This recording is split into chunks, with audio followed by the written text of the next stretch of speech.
First off, I want to start off by saying that Detroit Becoming Human was a great game. I loved it.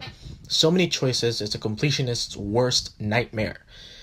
However, throughout the game, they try so hard to convince you that the androids in the game are in fact human, or at least feel human emotions. Why did I just sound really dumb when I said that? They're but they're depicted as feeling sad or angry and horror and emotional pain, as well as in love, pleasure, and happiness. These actually help convince the players that the androids in this game are indeed human, or at the very least alive. However, they view androids through an emotional standpoint rather than a logical one, and well, I'm here to fucking say that they're not alive. I get it, it's a fucking game, but games like these can really show how stupid people can be. Like, fucking hell. Like, first off, I'll start off by saying that androids in this game are depicted by humans. As in, they make this game, to make this game, they had human actors depict the androids, because it's a lot easier than fucking making them look weird, metallic-y-ish. Just fucking put some people in there. It's very ignorant for me to say. I have no idea how gaming creation works. Secondly, the androids look human, at the very least, or somewhat resembles humans even in their assemblies. They bleed a biocomponent called blue blood and contain synthetic organs, which, can sort of mimic how organs in a human works.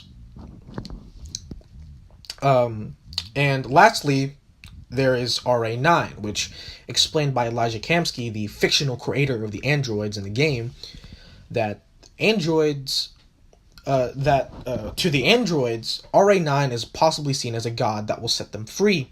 However, he remarks that it could possibly be a virus that jumps from android to android. I actually don't know. Like, I looked it up.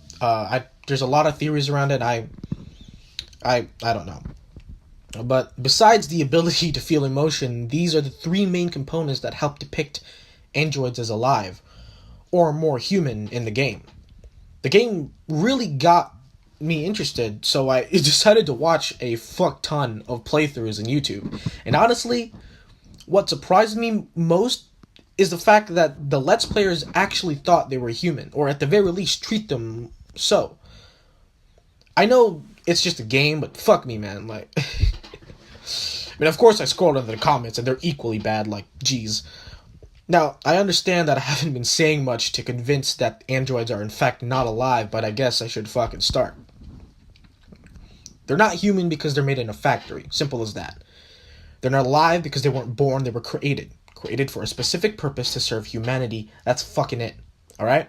Everything to do in the game that even feels remotely human is nothing but mimics of human empathy and emotion.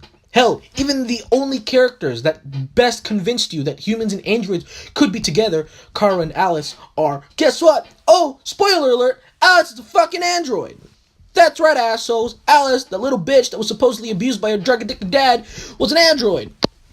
And to think I felt bad for her, but I don't now. There's an ending you can unlock.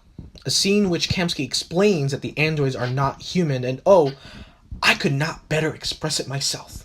But in short, because I don't feel like making this a long-ass video, he simply says that androids are meant to mimic humans in every way.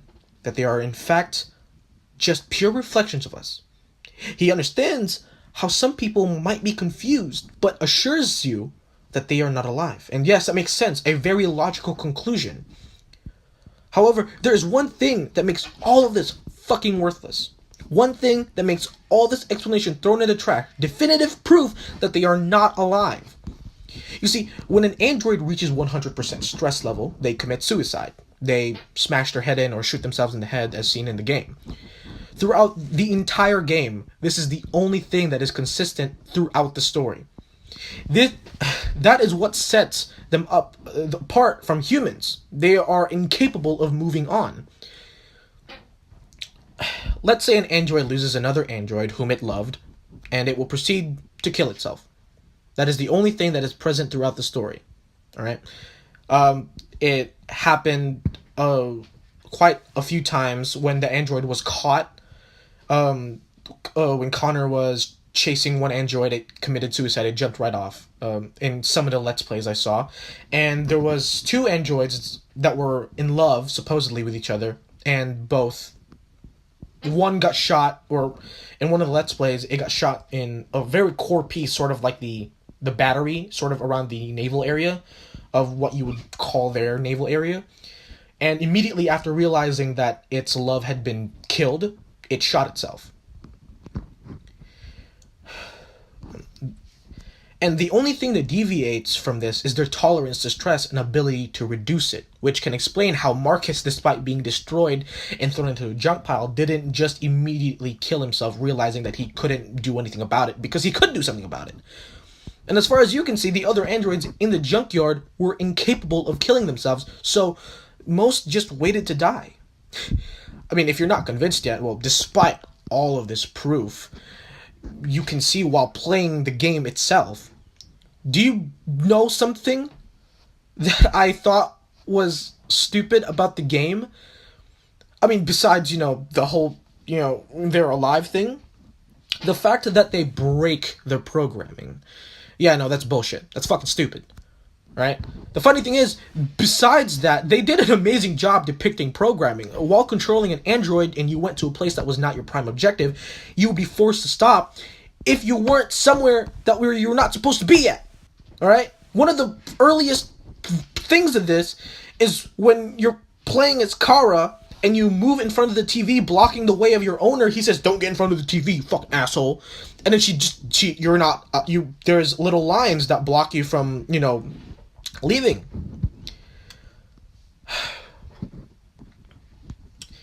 And that was great. It was awesome. I thought to myself, oh man, how are they going to do this? How are they going to make them sentient, right? And then Kara's scene came on. Oh, she's going to break her programming. That's so fucking stupid. What the fuck, man? I want a clear goddamn explanation to break my car. Well, guess what? That was dumb. Do you guys know why the idea of rogue AI is only in science fiction? Because it's exactly that. Science fiction. It's literally impossible for an AI to go rogue unless it was programmed to do so. It is impossible for an AI to gain its own sentience on its own. Now, is it possible for an AI to be smart enough to destroy the world? Absolutely. However, it will only be capable of doing that if it was programmed by a person to do so. It's just logical thinking. An AI programmed to learn will not suddenly gain sentience. That's not how life works. So in short, the androids in Detroit becoming human are not human, right? They're not alive. They don't feel emotion. They are machines. Not any more different from our phones or TVs. They're made to make our lives better, and to make our lives better, not to make their own lives. And despite the fact that this is just a game, man, fuck me, it made me think a lot. And it opens a lot more questions. Are we less human by treating these machines like trash purely because of the fact that they look and mimic humanity? Are we the ones that are less human, thinking more with our brains than our hearts? No, that's fucking stupid, right? When you drop your phone, do you feel bad for it? No, you feel bad that you can't use it anymore, okay? And anyone who says that they think with their heart is an idiot. Well, anyways, that's my video. You. Oh my god. Dude. Like, the first time I was originally explaining this, because this is like in a script, so, it's not as ragey or ranty as when I first explained it. But fuck me, man. Like, it's fucking dumb. It's dumb. Like, the game is great, right? It's a fucking beautiful game. Beautifully done. But the story, it's... Everyone says it's good, but I don't see it. I don't see... Maybe I'm missing something. Maybe I missed something. I want someone here to... If you see this video, please comment, see if I fucking missed anything. But as far as I can tell, I'm fucking right. Alright? Alright, well, yeah. There you go.